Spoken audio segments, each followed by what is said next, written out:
Hi, M6009. Please introduce yourself.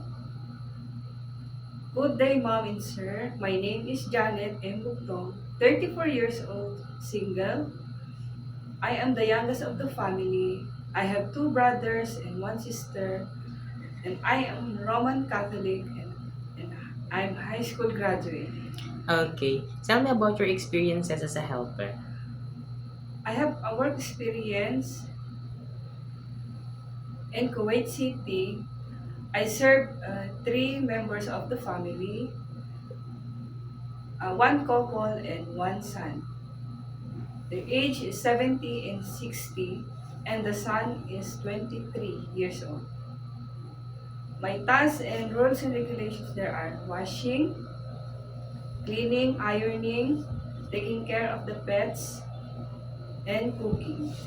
Okay. And you have also experience in Singapore, right? Yes, sir. Okay. Tell me about your experience. I work there as a domestic helper.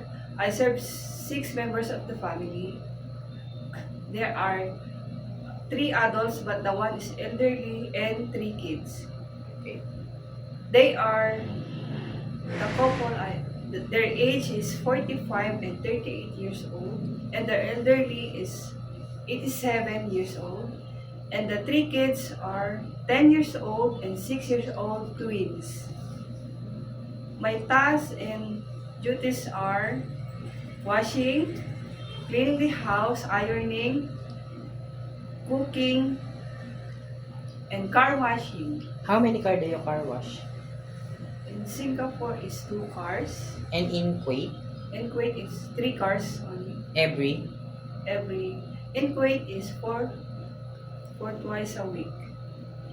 And in Singapore is thrice a week. At least twice a week. Yes, sir.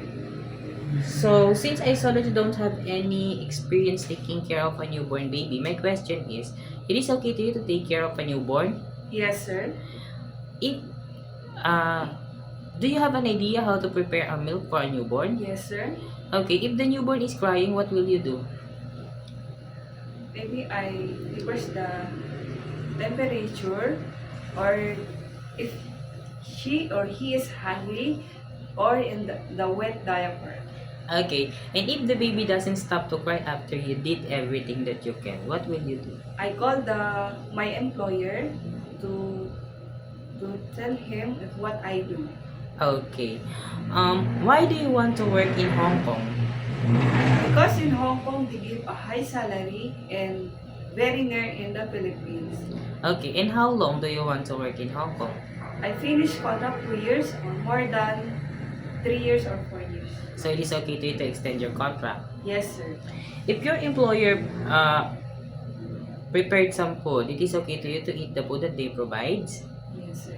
Okay, by the way, do you have an idea how to prepare Chinese food? Because you're ex-Singapore, right? Yes. Okay, what kind of Chinese food can you prepare? We prepared ABC soup, fish soup, and steamed fish, uh,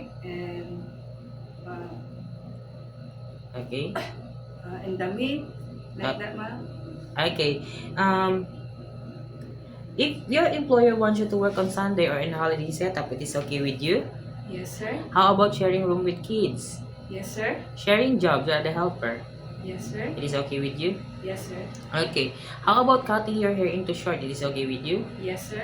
It is okay to you to taking care of pets, Yes, sir. taking care of elderly. Yes, sir. How about learning Cantonese if one of your employer's family don't know how to speak English? Yes, sir. It is okay with you? Yes. Okay, my last question is, what will be your message for your future employer? Hi, ma'am, sir. Please take me as your domestic helper because I am trustworthy, honest, and God-fearing. Thank you, ma'am, sir. Okay, thank you very much, Thank you, ma'am, sir. Miss Janet. Thank Yes, you. ma'am.